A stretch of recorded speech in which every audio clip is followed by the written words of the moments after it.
Hello, and welcome back to Learn the Bible in a Year for May 12th, 2026. Today is National Limerick Day. So if you fancy yourself a poetic person, do yourself a favor and write yourself a nice limerick and give it to your mother, because she's the only one that would be willing to read it. Today we're going to be covering Samson's impulsive conflicts with the Philistines, Jesus' teaching at the feast, and Proverbs reading aloud on discipline and wisdom. So let's jump right into it. All right, today we're in Judges 14 and 15, which means Samson has arrived on the scene. And if you were hoping that his Nazirite calling would immediately produce calm, disciplined leadership, well, the book of Judges here would like to gently set that expectation on fire. Samson goes down to Timnah and wants to marry a Philistine woman. Automatically, we know this is no bueno. We should not be marrying pagan folks, but this is what Samson wants to do right at the beginning of the story. His parents are pretty concerned about this, as you can imagine. Marriage to a Philistine would definitely threaten the set apart calling announced before his birth. The narrator also tells us that God is using the situation to create confrontation with the Philistines, but that does not necessarily make Samson's motives pure. God can use it, but that's not because Samson's doing a good thing here. Judges is comfortable with showing God's sovereignty, working through messy human impulses without pretending that the impulses are wise. And we see that in spades with Samson. Now, on the way, Samson encounters a lion and tears it apart, just like you and I would do if we saw a lion, probably.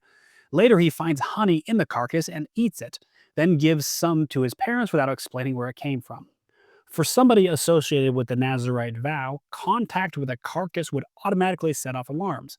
Samson is already playing near the edges of his calling. Now, at the wedding feast, Samson gives a riddle based on the lion and the honey that he just encountered. The Philistine companions pressure his wife and get the answer. She presses Samson, and the whole event collapses into betrayal, anger, and violence. Samson pays the wager by killing other Philistines and then leaves in rage. This is not exactly premarital counseling, if you ask me. Now, a question you might have here is Samson a hero here or like this weird villain? The answer in Judges is uncomfortable. Yes, he's empowered by the Spirit and he strikes Israel's oppressors, but he's also driven by appetite, revenge, and pride.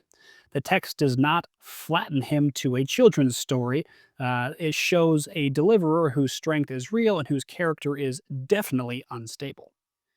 In chapter 15, the conflict escalates. Samson's attempts to visit his wife leads to another betrayal, and Samson's retaliation involved foxes and burning fields.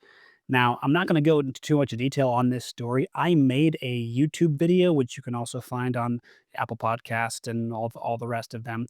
And this video goes into the 10 strangest stories in the entire Bible. And this fox story is one of those stories. So if you want more details on this story, check out that video because it's pretty fun. And you also get 9 other stories from the Bible that, well, might make you laugh. In any case, the tension is part of why Samson is so memorable.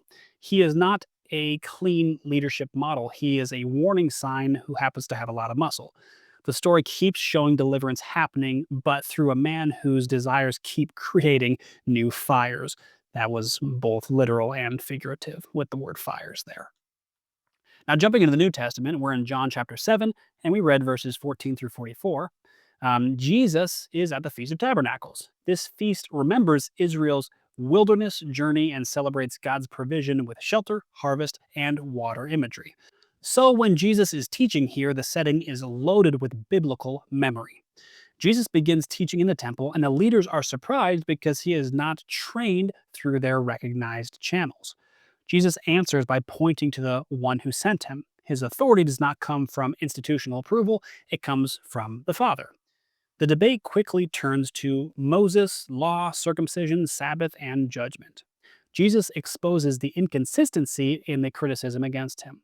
Now, a question that you and I might have here is, why does John spend so much time on people debating Jesus' origin?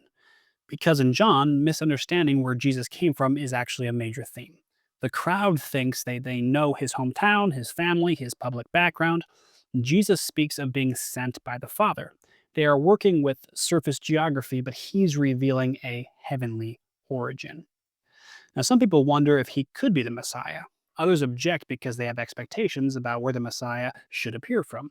And the religious leaders, well, they want to arrest him, but John says that they cannot because Jesus' hour has not come yet. It's not that Jesus couldn't avoid being arrested if he wanted to. He's going to choose to be arrested, but not yet. On the last and greatest day of the feast, Jesus speaks about thirst and living water. John explains that this points to the Spirit, who will be given after Jesus is glorified. In a festival where water ceremonies remembers God's provisions, Jesus identifies himself as the source to whom the thirsty must come. Lots of symbolism there. Alrighty, and we're going to jump into Proverbs. We're reading Proverbs 11, 29 through 31, and Proverbs 12, verses 1 through 7. And it goes like this. Whoever brings ruin on their family will inherit only wind, and the fool will be a servant to the wise. The fruit of the righteous is a tree of life, and the one who is wise saves lives. If the righteous receive their due on earth, how much more will ungodly and the sinner?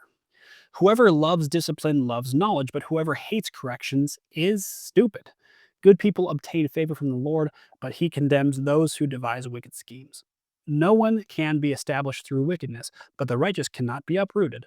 A wife of noble character is her husband's crown, but a disgraceful wife is like decay in his bones. The plans of the righteous are just, but the advice of the wicked is deceitful. The words of the wicked lie in wait for blood, but the speech of the upright rescues them. The wicked are overthrown and are no more, but the house of the righteous stands firm. Alrighty, what was your main takeaway from today's reading? My main takeaway was actually what we just read in Proverbs. I love Proverbs 12, verse 1, and I'm a pretty literal black and white person, so this one just speaks volumes to me. I'll read it again. It says, whoever loves discipline loves knowledge, but whoever hates correction is stupid. I mean, goodness gracious, it doesn't get more plain than that. And that's my main takeaway because I'm sure we can all relate to this.